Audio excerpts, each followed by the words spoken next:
नमस्कार, स्वागत है आपका। आप देख रहे हैं महाबहस में, हुआ आपके साथ अमित गर्ग शुक्ला। सदन में जाति पर जंग, राजभर किसके संग? साथ ही साथ क्या राजभर को साथ लाएंगे अखिलेश? अखिलेश के नाम पाती, संदेशे में आई जाति। क्यों छिड़ गई अखिलेश माया में नई जंग? आज महाबहस इसी पर, लेकिन उससे पहले देखते हैं महाबहस टॉप 10।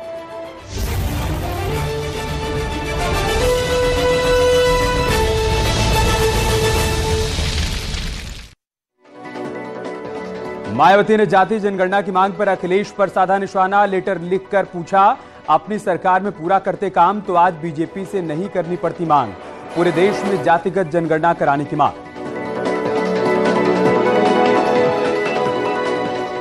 एसपी विधायक विजमा यादव को Prayagraj special MP MLA court ने सुनाई 1.5 साल की सजा। 22 साल पुराने मामले में विजमा को 1.5 साल सजा और 1 लाख रुपए का जुर्माना। सितंबर 2000 में सराय इनायत इलाके में पुलिस पार्टी पर हमले का केस। राज्यपाल के बजट अभिभाषण पर सदन में बोले नेता प्रतिपक्ष अखिलेश यादव। कहा, बजट देखकर दुख हुआ, समाजवादी सरकार के समय शुरू हुए काम रोकने का आरोप।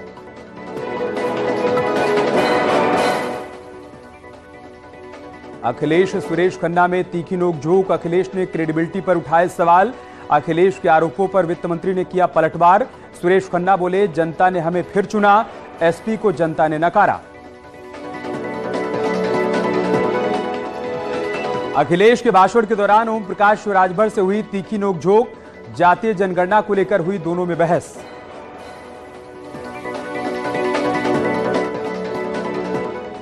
एसबीएसपी अध्यक्ष ओम प्रकाश राजभर जातिगत जनगणना का समर्थन करते नजर आए। समाजवादी पार्टी को भी कटघरे में खड़ा किया।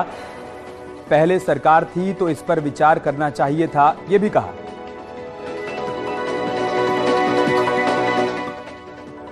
यूपी में काबा गाने को लेकर लोक गायिका नेहा सिंह राठौर को नोटिस मिलने पर भड़के अखिलेश।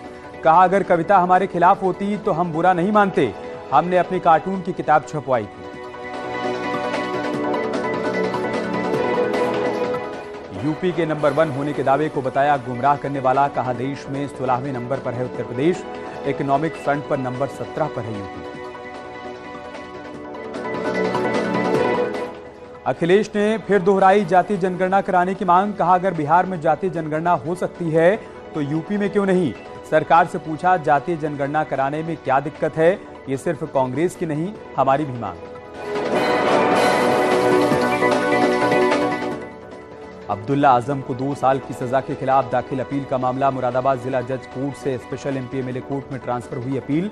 27 फरवरी को होगी सुनवाई। अब्दुल्ला ने सजा के खिलाफ दाखिल की है याचिका।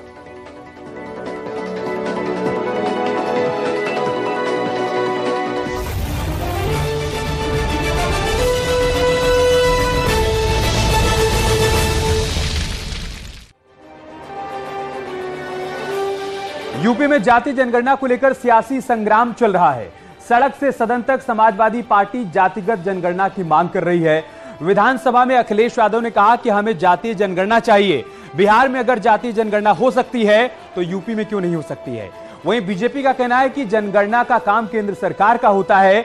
मामले को लेकर मंत्री संजय निषाद का कहना है कि समाजवादी सरकार में इन्हें जातीय जनगणना की याद नहीं आई। सदन में हंगामा कर जनता की आवाज बंद कर रही है समाजवादी पार्टी। ओपी राजभर ने कहा कि हम 100% जातीय जनगणना चाहते हैं, लेकिन अखिलेश ने हमें गठबंधन से बाहर कर दिया। अपना दल विधायक आशीष पटेल ने कहा कि अखिलेश यादव ने 2012 से 17 के बीच जनगणना क्यों नहीं करवाई। वहीं मायावती ने चिट्ठी लिखकर अखिलेश पर सवाल खड़े कर दिए। उन्होंने कहा कि अगर अखिलेश यादव अपनी सरकार में यह काम कर लिए होते तो आज बीजेपी से इसकी मांग नहीं करनी पड़ती। अखिलेश की जाति जनगणना की मांग के बाद सियासी घमासान तेज हो गया है। सदन में एसपी आरएलडी ने प्रदर्शन किया। अखिलेश और राजभर के बीच नोकझोंक भी देखने को मिली। राजभर ने पार्टी से भगाने की बात कही तो अखिलेश ने उन्हें बाद में बात करने का हवाला दिया। वहीं मायावती ने चिट्ठी लिखकर अखिलेश पर सवाल उठा दिए। हालांकि कल से समाजवादी पार्टी वाराणसी से जाति जनगणना अभियान की शुरुआत करने वाली है और इसकी पूरी तैयारी कर ली गई है। लेकिन जातीय जनगणना पर जारी सियासत के बीच कई सवाल खड़े हो रहे हैं। सवाल यह कि जाति पर संघ के बीच राजभर किसके साथ हैं? क्या अखिलेश राजभर को फिर से साथ लाएंगे? और मायावती की चिट्ठी, क्या अखिलेश और मायावती एक बार फिर से आमने सामने खड़े हो गए हैं? क्या वो चिट्ठी इन दोनों को आमने सामने खड़ा कर देगी? आज इसी मुद्दे पर करेंगे बहस, लेकिन सबसे पहले आप ये रिपोर्ट देखिए।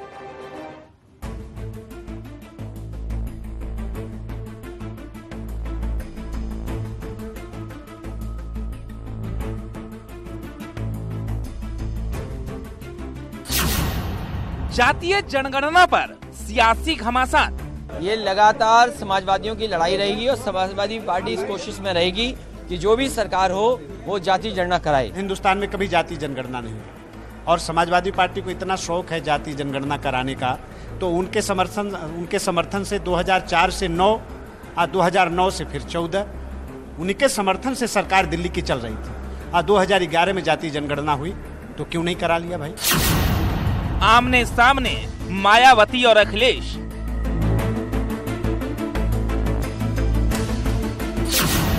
सदन में अखिलेश, राजभर में नोकझोंक। आप जाति जनगणना चाहते हैं कि नहीं चाहते हैं?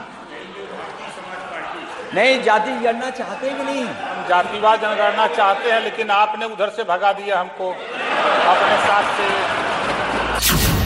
जाति के सहारे 2024 की नैया होगी पार। विपक्षी जो है हारा हुआ है, हताश है, उनके पास कहने को कोई नीति और एजेंडा नहीं है।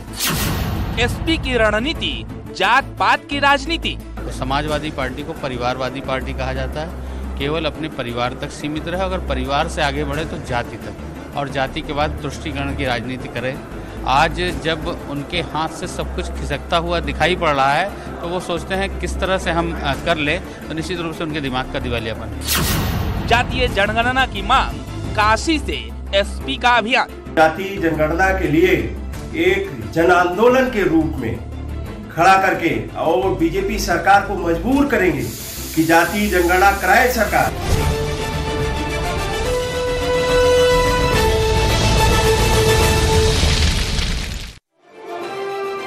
और इसी मुद्दे पर चर्चा करने के लिए हमारे साथ खास मेहमान भी जुड़ चुके हैं। जयराम भार्गव हमारे साथ जुड़ चुके हैं, आप प्रवक्ता हैं एसबीएसपी के। इसके अलावा प्रदीप भाटी हमारे साथ जुड़ चुके हैं, प्रवक्ता हैं समाजवादी पार्टी के।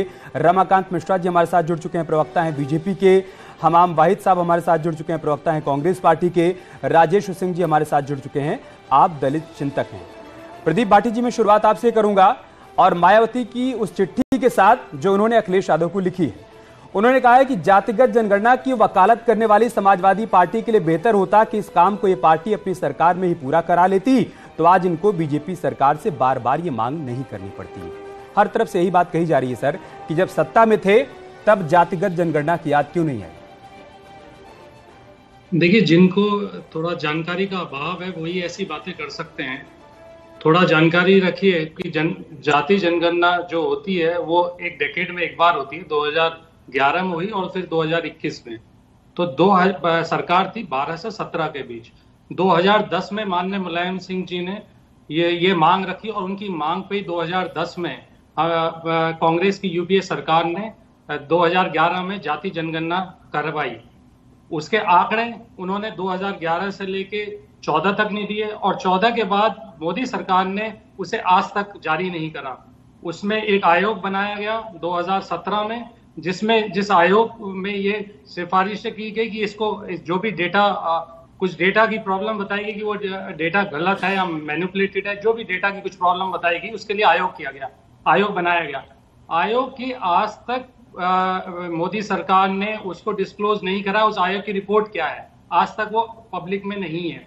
तो ये कहना कि हमें 12 से 17 के बीच कर लेना है, ये बड़ा बचकाना जवाब मतलब बात होगी, क्योंकि जाति जनगणना तो 2010 इसलिए माननीय मुलायम सिंह जी ने 2010 में इसे कांग्रेस को मजबूर कर दिया कि वो 2011 में जाति जनगणना करे। ये तो बीजेपी ने उस टाइम पे इस मुद्दे को 2011 में समर्थन करा और 2014 में आके पलट गए। दो बातें, 2014 से फिर 17 तक 2011 में जब कांग्रेस पार्टी ने जातिगत जनगणना करवाई और आंकड़े छिपा लिए, तो 2017 में उनके साथ मिलकर चुनाव लड़ने से पहले आपने उनसे पूछा कि आपने जातिगत जनगणना के आंकड़े क्यों छिपा लिए थे? एक बात ये। दूसरी बात ये कि अगर आप ये कह रहे हैं कि 2001 में, 2011 में, 2021 में, 2031 में ही जनगणना हो सकती है हर 10 साल के अंतराल के बाद और केंद्र सरकार करवा सकती है। एक सेकंड सर, सवाल पूरा हो जाने दीजिए। 2017 में क्या कांग्रेस की सरकार थी? मैं आपसे पूछता हूं। यही दिक्कत, यही बेचैनी। सवाल पूरा नहीं सुन रहे आप। मैं कह रहा हूं, आप ये कह रहे हैं कि हर 10 साल के अंतराल के बाद जनगणना होती है, केंद्र सरकार उसको करवाती है। नीतीश कुमार अगर अभी करवा रहे हैं तो 2012 से 17 तक आपकी तरफ से पहल क्यों नहीं की गई? ये इसलिए नहीं करी गई पहल क्योंकि हमें ये बहकाया गया 2011 से 14 तक और 14 से ये हमें बहकाया गया अभी तक। अच्छा, अब ये उन्होंने बहकाया और आप बहक गए और फिर 14 इतने बोले हैं नीतीश कुमार जी। देखिए, जाति जनगणना या जो भी जनगणना होती है वो सेंटर का मुद्दा होता है, लेकिन अगर सेंटर नहीं करेगा तो हमें ये चीज करनी पड़ी। इसलिए 2022 में हमारे मैनिफेस्टो में था कि हम जाति जनगणना 3 महीने के अंदर कराएंगे और हम कराएंगे सरकार बनते ही। आप निश्चिंत रहिए इस बात को कि 2000 जैसी हमारी सरकार बनेगी हम इसको कराएंगे, क्योंकि अगर हम सेंटर पे डिपेंडेंट रहें और वो नहीं आपको लग रहा है कि आपके इस भोलेपन को लोग स्वीकार कर लेंगे, लोग ये मानेंगे कि उन्होंने आपको बहकाया और आप बहक गए। आप 2012 से 17 तक इस इंतजार में रहे कि हाँ इन्होंने हमको भरोसा दिया है ये करवाएंगे, हम चुप रहते हैं, ये आयोग रिपोर्ट जारी करेगा, हम चुप रहते हैं, आप ये कह रहे हैं और लोग इसको मान लेंगे। ठीक है, रमाकांत मिश्रा जी, हो गया सर, आऊंगा आपके पास। रमाकांत मिश्रा जी, दिक्कत क्या है, परेशानी क्या है, क्यों भाग रहे हैं आप लोग, क्यों नहीं जातिगत जनगणना करवाना चाहते हैं? खासतौर से विपक्ष में रहते हुए आप लोगों की भी ये मांग थी। आपने सुना होगा लोकसभा के भीतर गोपीनाथ मुंडे ने इस बात का जिक्र किया था कि जातिगत जनगणना होनी चाहिए अगर समाज के हर तबके को आपको न्याय देना है तो। अब जबकि आपकी डबल इंजन की सरकार है तो आप इससे भाग क्यों रहे? देखिए अमित जी, ये जो जनगणना है वो खास करके हमने देखा है जो कि भारत के अंदर में 1872 से है। लॉर्ड मेयोर उस समय में वो गवर्नर जनरल थे भारत के, उस समय से ये जनगणना आती जा रही। 1951 के बाद से हमने देखा जिस तरह से 1931 में भी जातिगत जनगणना 1931 तक होती आई।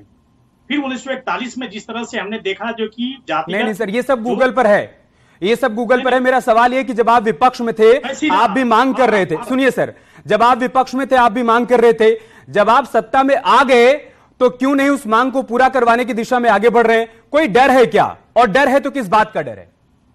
देखिए अमित जी, यहां पर किसी तरह का कोई डर नहीं है, लेकिन मैं एक चीज कहना चाहता हूं जो कि प्रधानमंत्री नरेंद्र मोदी जी के नेतृत्व में जिस तरह से हमारी नीति स्पष्ट है, जो सबका साथ सबका विकास, निश्चित तौर पर देखिए जो कोई भी पार्टी आज जितनी प्रखरता के साथ ये अपनी बातों को रख रहे हैं, मुझे लगता है जो कि कम से कम राजनीतिक पार्टियां, चाहे समाजवादी पार्टी हो, बसपा हो, चाहे कोई भी पार्टी हो, इन्होंने अपने जाति के आधार पर ही अपनी पार्टी बनाई।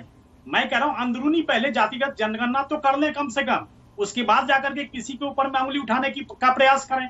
आज भाजपा की नीति स्पष्ट है और 20 जुलाई 2021 को नित्यानंद राय जी गृह राज्य मंत्री ने स्पष्ट रूप से लोकसभा में कहा था जो कि इस तरह का कोई निर्देश नहीं है। हमने सुप्रीम कोर्ट में भी कितनी बार हलफनामा फाइल किया है, हमने उसमें भी हमने कहा है जो कि इस तरह का कोई तो बिहार सरकार जो करवा रही है वो गलत है? बिहार सरकार जो करवा रही है वो गलत है? एक चीज बताइए, बिहार सरकार जो करवा रही है, आज जिस तरह से अखिलेश यादव जी प्रखर होकर के बात कर रहे हैं, ये अपने कार्यकाल में स्टेट में तो कम से कम करवा सकते थे। एक भी सवाल का आप सीधा सीधा जवाब नहीं दे रहे महाराज। मैंने आपसे पूछा कि जब विपक्ष में थे तो मांग कर रहे थे, सत्ता में आए तो कहे पलट गए। दूसरी बात, नीतीश कुमार कर रहे हैं तो सही कर रहे हैं, गलत कर रहे हैं, बताइए। अखिलेश वाला सवाल मैं उनसे कर लूंगा। देखिए ऐसा है, आज अगर जिस तरह से जातिगत जनगणना हुई है, हम वहां पर तो हमने कभी भी उसका विरोध नहीं किया, बिहार में भी हमने विरोध नहीं किया, लेकिन आज अगर जिस तरह से अखिलेश यादव जी की बात कर रहे हैं, मैं उस चीज को कैसे नकार दूं? क्योंकि जब ये सत्ता में थे तो स्टेट में क्यों नहीं इन्होंने जातिगत विरोध भी नहीं कर रहे हैं, समर्थन भी नहीं कर रहे हैं, कर क्या रहे हैं, करना क्या चाहते हैं, कहना क्या चाहते हैं, वही क्लियर नहीं है। जयराम भार्गव जी, क्या स्टैंड है एसबीएसपी का? अगर आप सब लोग एक ही मुद्दे पर आगे बढ़ रहे हैं, एक ही मांग को लेकर आगे बढ़ रहे हैं, तो अलग अलग कश्ती में आगे क्यों बढ़ रहे हैं? देखिए शुक्ला जी, ये समाजवादी पार्टी जो नूरा कश्ती करती है, यही सबसे बड़ा पीड़ा है उत्तर प्रदेश के 25 करोड़ जनता की। जब इनके पास चाबी थी, शासन सत्ता थी, ये कर सकते थे, तो ये केवल बहकाने का काम किया। 4 सितंबर 2013 को इलाहाबाद हाई कोर्ट ने कहा था कि उत्तर प्रदेश में जो 79 जातियां हैं पिछड़ी जाति की, उसमें केवल 12 जातियों को लाभ मिल रहा है। अहिर हैं, ग्वाल हैं, ढरोर है, कुर्मी है, पटेल है, जाट है, गुजर है, साक, सैनी, यदुवंशी, ये 12 जातियां लाभ ले चुकी हैं। इलाहाबाद हाई कोर्ट ने कहा था कि जब इन जातियों ने अपने से ज़्यादा ले लिया है तो फिर इनको बाहर किया जाए, यानी इनको सामान्य के श्रेणी में किया जाए, अगड़े में किया जाए, बाकी जो जातियाँ वंचित हैं उनको लिया जाए। इसी के साथ में भर राजभर, चौहान, प्रजापति, कुम्हार, बंद, केवट, मल्ला, अरकवंशी, खंगार, बहलिया, इस तरह जुलाहा, दर्जी, फकीर, नाई जो तमाम जातियां हैं, इनके बेटी बेटा को अगर हम चौकी थाने में ढूंढने जाएं चिराग लेके तो कोई मिलेगा नहीं, कोई बहेलिया नहीं मिलेगा, अरकबंसी नहीं मिलेगा, अरक नहीं मिलेगा, खंगार नहीं मिलेगा।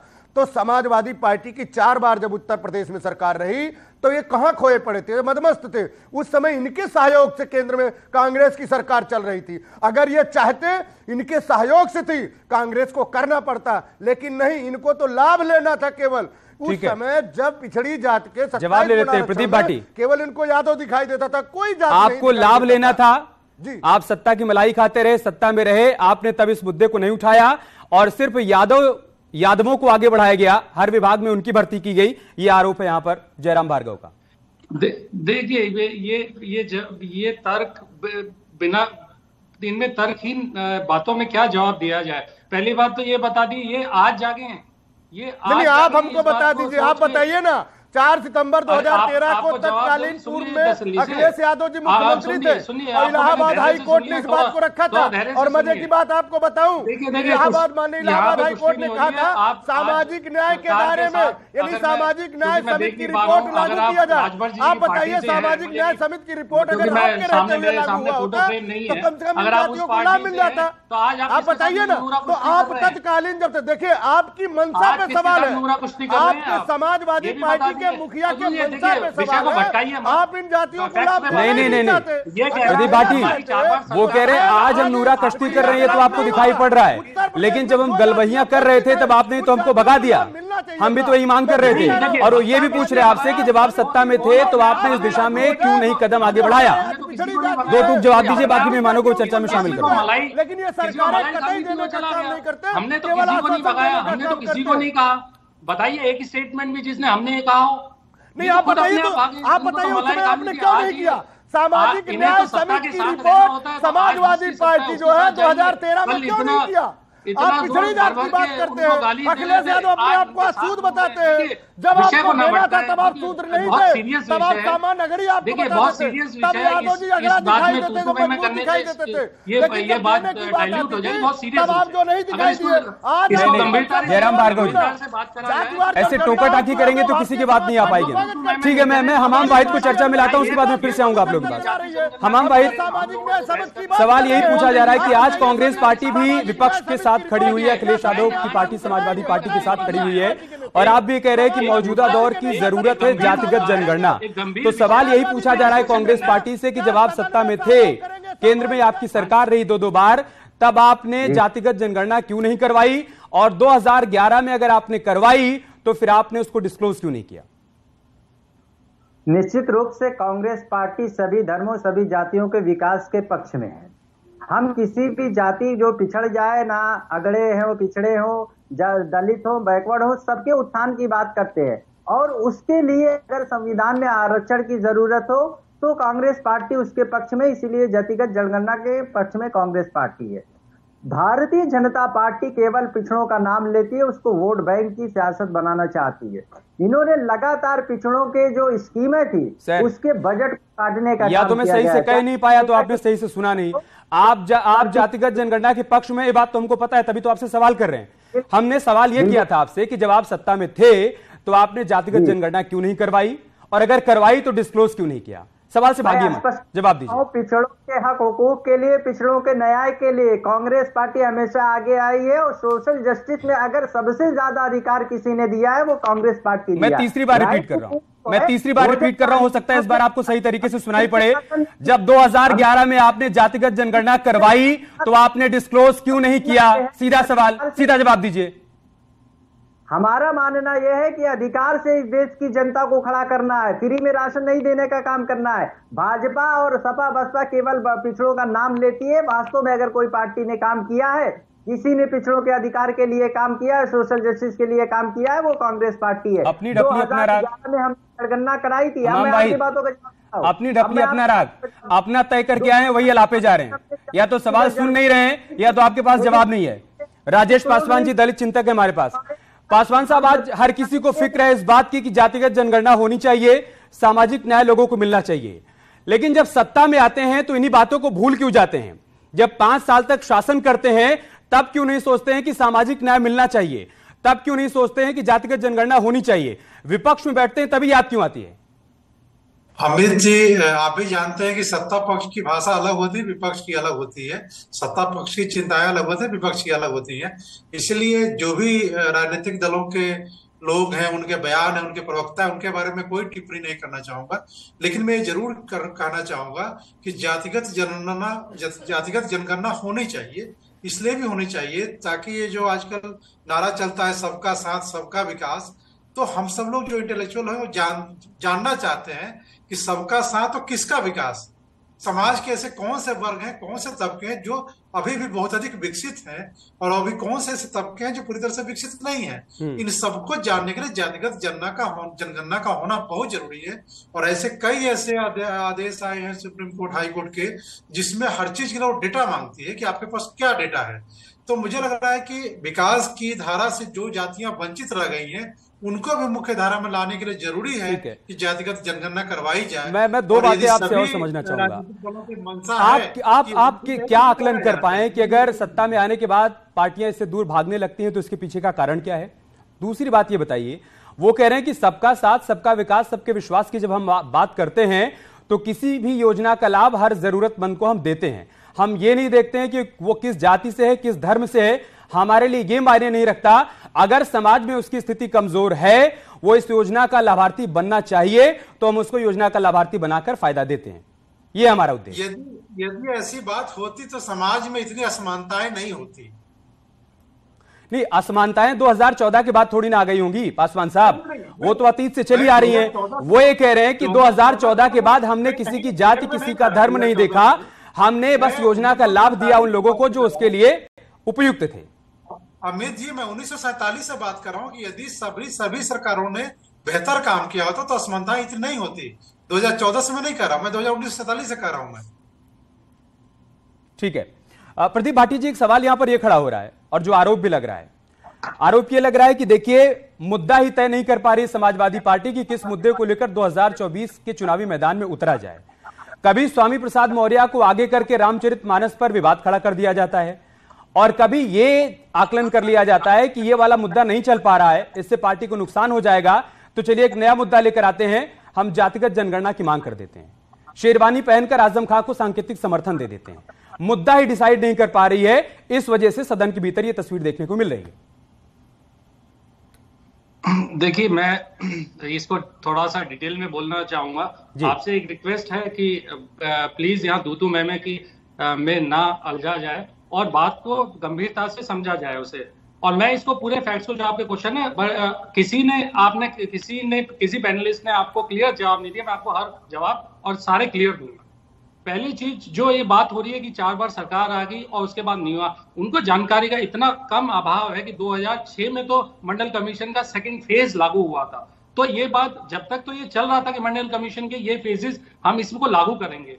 दूसरी बात, 2006 से 11 के बीच का जो पीरियड था, हमारी सरकार, हम स्टेट में रहे हैं और सेंटर में सिर्फ हम अब सपोर्ट करके आए हैं। और जब भी सेंटर में हमने सपोर्ट करी है 2010 से, आज कुछ जो राजभर पार्टी के बोल रहे हैं, पहले ये बता दें, ये तो आज जाके 2010 में माननीय मुलायम सिंह जी ने इसके लिए लड़ाई लड़ी और जब बीजेपी को भी तैयार करा इसके लिए। और जो कांग्रेस बोल रही है, मुझे तो बड़ा हास्यास्पद लग रहा है कि कांग्रेस ने, जिन्होंने राजीव गांधी ने कहा these are cans of bombs OBCs के लिए, सो जो लोग ये वर्ड्स यूज करते हैं उनके लिए आप ये करेंगे। दूसरी बात, समाजवादी पार्टी ने कतई कोई काम नहीं किया, आप बता दीजिए। देखिए, मैं चुप हो जाता हूँ इनको। नहीं, जयराम भार्गव, आऊंगा मैं आपके पास। ऐसे करेंगे तो कोई मतलब ही नहीं ना इस चर्चा का। ठीक है प्रदीप भाटी जी, मैं और आसान कर देता हूँ चीजों को और आसान कर देता हूँ लोगों की समझ के लिए। एक मोटे मोटे जो आंकड़े सामने आए हैं, उत्तर प्रदेश में यादवों की आबादी 21.1% है। ठीक है, आप उन पर ध्यान मत दीजिए। एक सेकंड, जयराम भार्गव को ऑडियो डाउन करिए।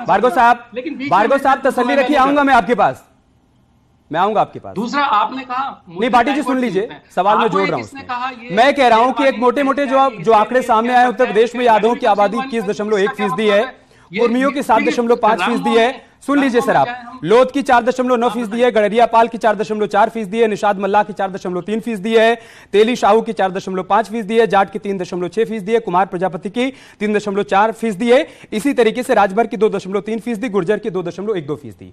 अब ये आंकड़े सामने आ गए। अब बताइए इसके बाद क्या बदल जाएगा, क्या होगा? अगर जातिगत जनगणना हो गई तो उसके बाद क्या होगा, बताइए बाप, उसके फायदे। हमने तो बोला है जिसकी जितनी संख्या भारी उतनी उसकी हिस्सेदारी। क्या सबको न्याय और आसान करिए इसको और आसान करिए। आप आरक्षण और बढ़ाने की मांग करेंगे, आप ये कह रहे हैं अपने आरक्षण की सीमा और बढ़ाई जाए, आप ये मांग करेंगे। इसके बाद अगला स्टेज ये होगा। किसकी अगर नेक्स्ट स्टेप अगर इसके लिए जरूरत पड़ी तो समाजवादी पार्टी हर ओबीसीज और एसटी एससीज और चाहे उसमें अगड़े भी हों। ठीक है, फिर मैं आपसे सीधा सवाल पूछ लेता हूं। आप मंडल कमंडल पार्ट 2 चाहते हैं? मंडल कमंडल पार्ट 2 चाहते हैं? इसके बारे 10% दिया गया, हमने उसका भी समर्थन करा। हम तो किसी के विरोध में नहीं है। हम तो ये कह रहे हैं जिनका जितना हक है, जितनी उनकी हिस्सेदारी है, उसके हिसाब से उनको हक मिलना चाहिए। रमाकांत यादव जी, क्या मंडल कमंडल पार्ट 2 की पृष्ठभूमि तैयार हो रही है? क्या समाजवादी पार्टी ने सारा का सारा आकलन कर लिया कि मानस विवाद से कुछ नहीं हासिल होने वाला है, विकास वाली राजनीति करने से कुछ नहीं हासिल होने वाला है, कानून व्यवस्था पर सवाल खड़ा करने से कुछ नहीं हासिल होने वाला है, तो चलिए एक काम करते हैं, मंडल कमंडल 2010 में कर दी थी हमने सर। 2010 अमित जी, में मुझे 10 सेकंड दीजिएगा, मुझे 10 सेकंड दीजिएगा, मैं अभी जवाब देता हूँ।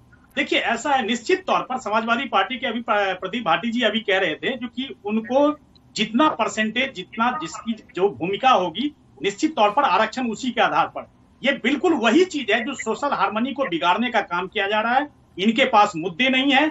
निश्चित तौर पर आपकी नीति ऐसी होनी चाहिए जो पूरा सबके साथ सबका विकास की बात होनी चाहिए, लेकिन ये केवल सोशल हार्मनी को बिगाड़ने के लिए, सामाजिक सौहार्द को बिगाड़ने के लिए ये काम किया जा रहा है, क्योंकि इनके पास कोई न विषय है न मुद्दा है। अपने शासनकाल में जब ये यूपीए के साथ थे, उस समय में भी जब स्टेट में थे, तब भी इन्होंने एक भी काम नहीं किया इन लोगों के लिए। अगर आप मांग करते, आप उसमें एक क्लाउज जोड़ते, लेकिन आपने कुछ भी नहीं किया। आज 8 साल के अंदर में, आज 8 साल के अंदर में आपको याद आ रहा है, आपको ओबीसी से कुछ लेना देना नहीं। आपने मंडल कमीशन जब लागू हुआ था, आपके राष्ट्रीय अध्यक्ष ने क्या कहा था, आपको याद है? मैं टीवी पे बोल भी नहीं सकता ऐसी चीजें। आप पार्टी ओबीसी का मैं कह रहा हूं, आप अपने शासनकाल में आप तो अभी बोल भी नहीं पा रहे हैं। आपके सांसद क्यों नहीं है ये बोलने में कि हम आरक्षण तैयार हैं? अच्छा भाटी साहब एक सेकंड, 1 to 1 मत करिए। अभी देखिए, वो जब भार्गव जी कर रहे थे तो आपको दिक्कत हो रही थी ना। अब ये बताइए कि 2012 से 2017 तक जब उत्तर प्रदेश में आपका काम बोल रहा था, तब भी तो जातिगत जनगणना नहीं करवाई गई थी। आप काम कर रहे थे ना, विकास कर रहे थे ना उत्तर प्रदेश का, या दिखावा कर रहे थे, सिर्फ बातें हो रही थी? आयोग बनाया था 2018 में, राजनाथ सिंह जी ने कहा था हम कराएंगे। ये स्टेटमेंट है, आप पब्लिक डोमेन में है। आप कैसी बात कर रहे हैं कि हम 17 में काम, आसान भाषा वाला सवाल क्यों नहीं समझ पाते? मैं कह रहा हूं 2012 से 2017 तक जब आप ये कहते हैं कि आपका काम बोल रहा था, तब भी तो जातिगत जनगणना नहीं हुई थी। आपका काम कैसे बोल रहा था?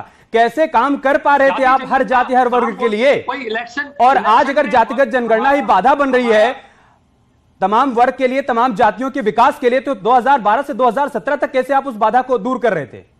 अभी मैंने ये बात आपको 4 बार रिपीट करके बता दी कि 2011 में हुई, 2021 में होगी, 12 से 16 के 17 में उन्होंने आयोग बनाया, 14 में इन्होंने 14 तक ये वही रिपीट कर रहे हैं जो आपको सूट कर रहा है। आप वही रिपीट कर रहे हैं जो आपको सूट कर रहा है। मैंने आपसे कहा कि भैया जब 12 से 17 तक आप विकास कर सकते हैं बिना जातिगत जनगणना के, तो वो भी तो वही कह रहे हैं कि हम भी बिना जातिगत जनगणना के सबका साथ, सबका विकास, सबका विश्वास कर रहे हैं। जयराम भार्गव, आगे की रणनीति क्या है? क्या एक ही कश्ती में सवार हो जाएंगे क्या? राजभर साहब आएंगे अखिलेश यादव के साथ जल्दी से? अमित भाई सुन लीजिए, देखिए पहली बात तो अगर अखिलेश यादव जी को जातिवार जनगणना और सामाजिक न्याय समिति की रिपोर्ट लागू करवाना होता इस सरकार से, तो हमें ये बाहर का रास्ता नहीं दिखाते, अपने साथ रखते। दूसरी बात, समाजवादी पार्टी, सुन तो लीजिए अमित, देखिए गलत बात है ये, गलत बात है, सुन लीजिए। उसके साथ में समाजवादी पार्टी बताए, अगर आज आप पिछड़ों के, शूद्रों के इतने हतैषी हैं, तो प्रमोशन में आरक्षण समाजवादी सरकार ने क्यों खत्म किया?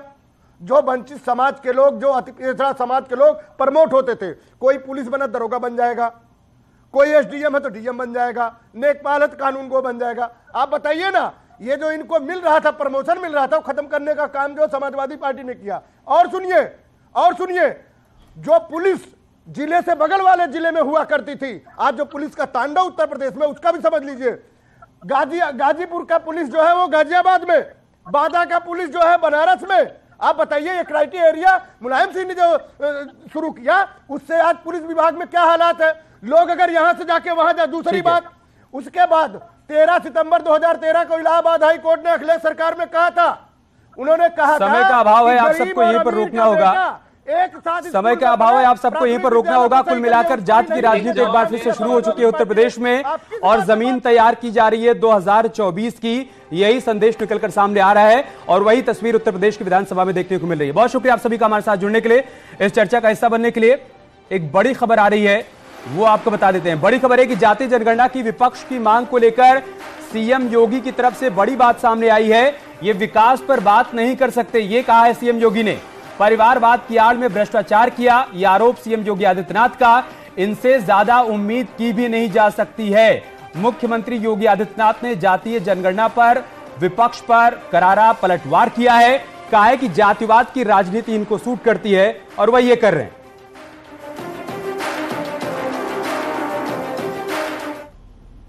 डेवलपमेंट से ही हम प्रत्येक नागरिक के जीवन में परिवर्तन ला सकते हैं।